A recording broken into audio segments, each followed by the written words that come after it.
The blind date's empty, until a poor girl sat down by mistake and changed the cold CEO's life forever. The restaurant was draped in golden light, crystal chandeliers casting diamonds across white linen tablecloths, but Alexander Chen sat alone at table 7, his jaw clenched tight as a vault, his eyes fixed on the untouched glass of wine before him. He'd been stood up again. Not that it mattered. Love was a concept he'd buried years ago, alongside his father's funeral flowers and his mother's last words begging him to open his heart. Now at 32, he was the CEO of a billion-dollar empire, surrounded by everything money could buy and utterly, devastatingly alone.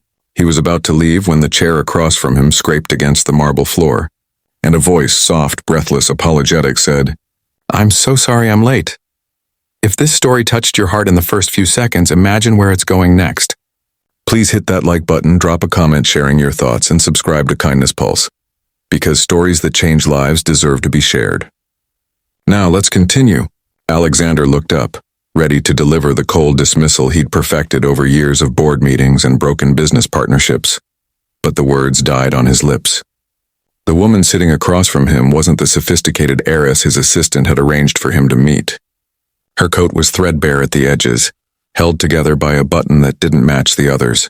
Her shoes, though polished to a shine, were worn thin at the heels. Dark circles shadowed her eyes, speaking of sleepless nights and struggles he couldn't begin to imagine. But it was her smile, genuine, warm, utterly unguarded, that stopped him cold. "I know this is awkward," she continued, her hands nervously smoothing the tablecloth. "But the restaurant said I could wait here for my interview, and I thought this table was empty. I'm Maya, by the way. Maya Rodriguez." She extended her hand, calloused and honest, so different from the manicured perfection he was accustomed to. Alexander should have corrected her. Should have explained she'd sat at the wrong table, that he was waiting for someone else, that this entire encounter was a mistake. Instead, he found himself reaching across the table, his hand enveloping hers in a handshake that sent an unexpected warmth coursing through his carefully constructed walls.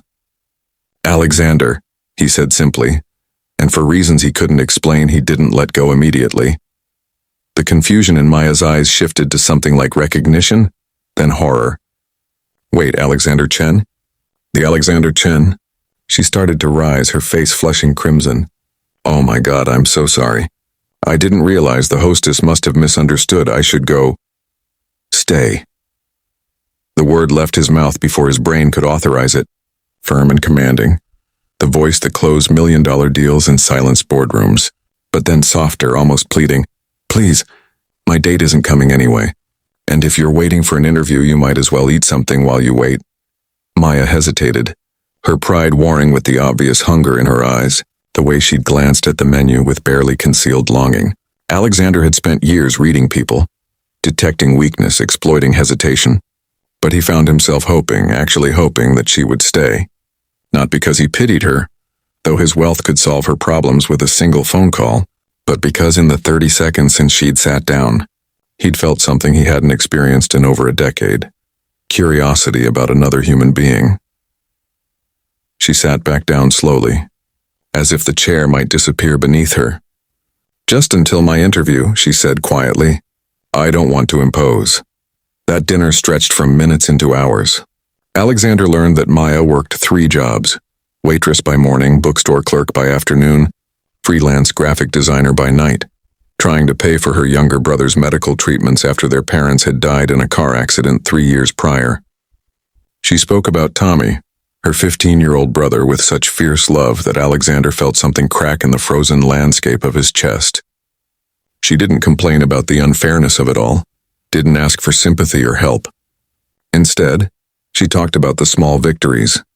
Tommy's laugh when she brought home his favorite takeout, the way he was teaching himself guitar, despite the weakness in his hands, the scholarship application they were working on together.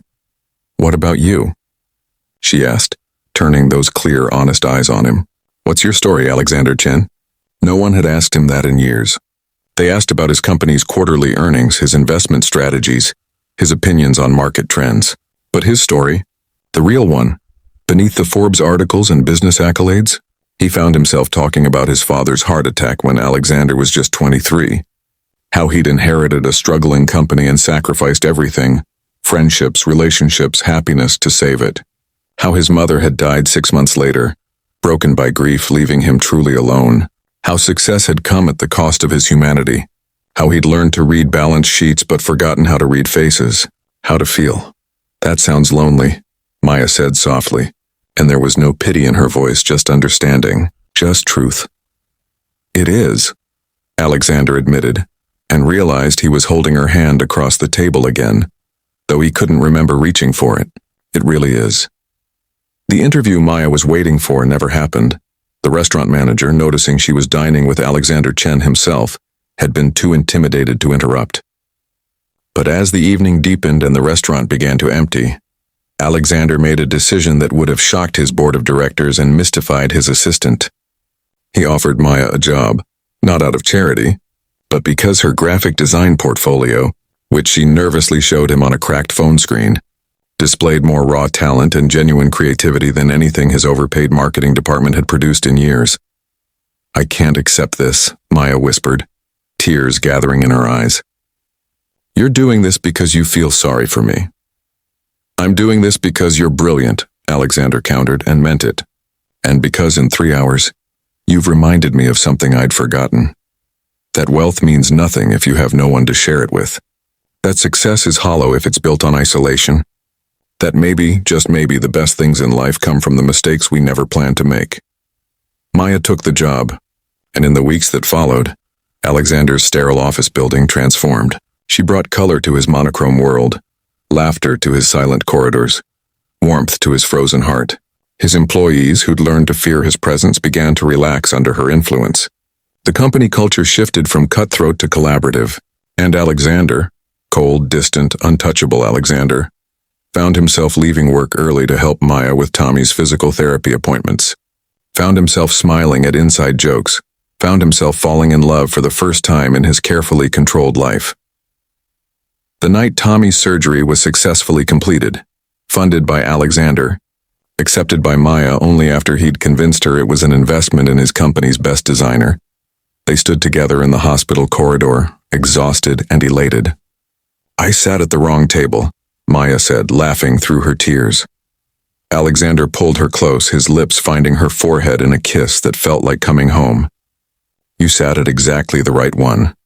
Before we reach the ending, if this story moved you, if it reminded you that sometimes the best moments come from unexpected mistakes, please take a second to like this video, share it with someone who needs hope today, and subscribe to Kindness Pulse for more stories that touch the soul. Your support means everything." 2 years later, at table 7 in the same restaurant where fate had intervened, Alexander knelt on one knee before the woman who'd stumbled into his life by accident and stayed by choice. The ring he offered wasn't the largest or most expensive. Maya had made him promise not to go overboard, but it held something far more valuable, the promise of a shared future, of laughter and struggles faced together, of love that had bloomed in the space between loneliness and connection.